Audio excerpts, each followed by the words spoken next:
என்ன விஷயம்? சொல்லு மீனாட்சி, எனக்கு 5 நிமிஷம் தான் டைம் இருக்கு, நான் திரும்ப போகணும். இந்த சவால்ல யாருக்கு வெற்றி வரப்போகுது, யாருக்கு தோல்வி வரப்போகுதுன்னு நமக்கு தெரியாது.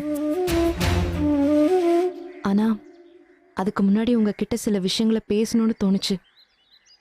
அதான் வந்தேன். நேரம் கம்மியா இருக்கு, அதனால நான் பட்டுன்னு உடைச்சு பேசிடுறேன். சொல்லு. தப்பான எண்ணத்துல தான் என்னை நீங்க வற்புறுத்தி கல்யாணம் பண்ணிக்கிட்டீங்கன்னு நான் இத்தனை நாளா உங்களை பத்தி தப்பா நினைச்சிட்டு இருந்தேன். ஆனா எப்போ எனக்காக, நான் சொன்ன வார்த்தைக்காக உங்க உயிரே பணையம் வச்சு இந்த போட்டியில இறங்குனீங்களோ, அப்பவே உங்க மனசை நான் புரிஞ்சுக்கிட்டேன்.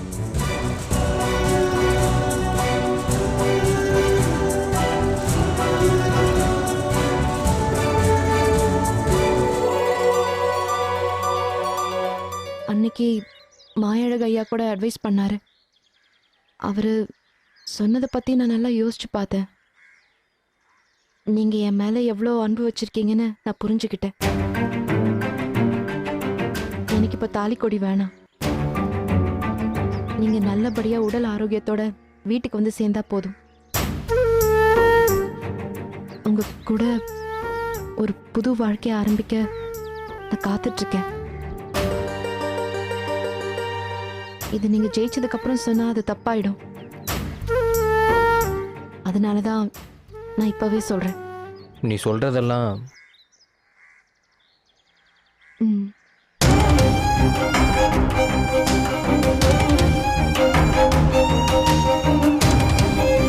எனக்காக எவ்வளவு கஷ்டப்படுறீங்க. உங்களுக்காக நான் எதுவுமே பண்ணலன்னு குற்ற உணர்ச்சியா இருந்துச்சு. அதான் நீங்க டயர்டா இருப்பீங்கன்னு உங்களுக்காக பால் எடுத்துட்டு வந்தேன். குடிப்பீங்களா மாமா? என்ன?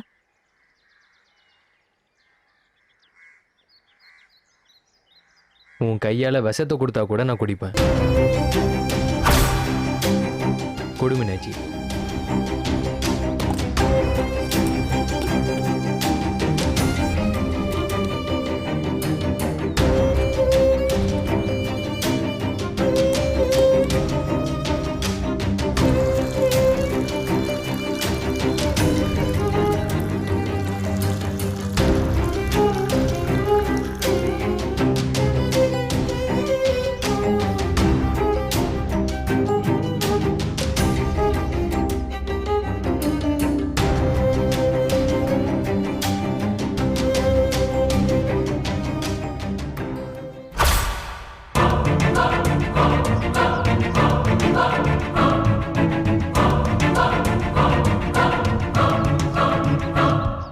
இதுல என்ன கலந்துருக்க?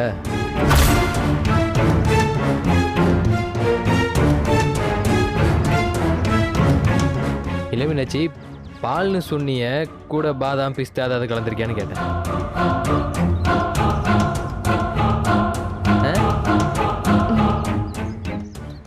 எல்லாமே போட்டுதான் கலந்துருக்கேன். நீ சொன்னா சரிதான்டா.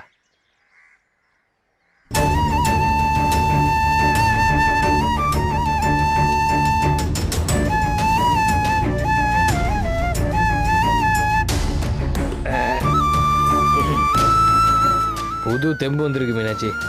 இந்த அமிர்தம்ன்றதை கேள்விப்பட்டிருக்கேன், ஆனா இன்னைக்கு தான் டேஸ்ட் பண்ணி பார்க்குறேன்.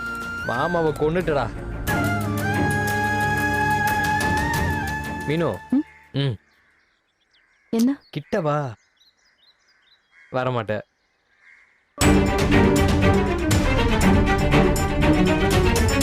மொத்த முறையா என் கூட பேசி சமாதானமா இருக்க. So come, let's take a selfie.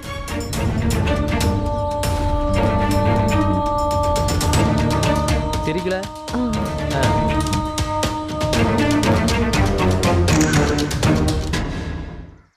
ராட்டியா, இன்னும் 1 நிமிஷம் தான் இருக்கு. வந்துட்டேனே. மீனாட்சி, கடமை அழைக்குது, மாமா கிளம்புறேன். தாலி கொடியோட உன்னை மீட் பண்றேன். டாடாடா.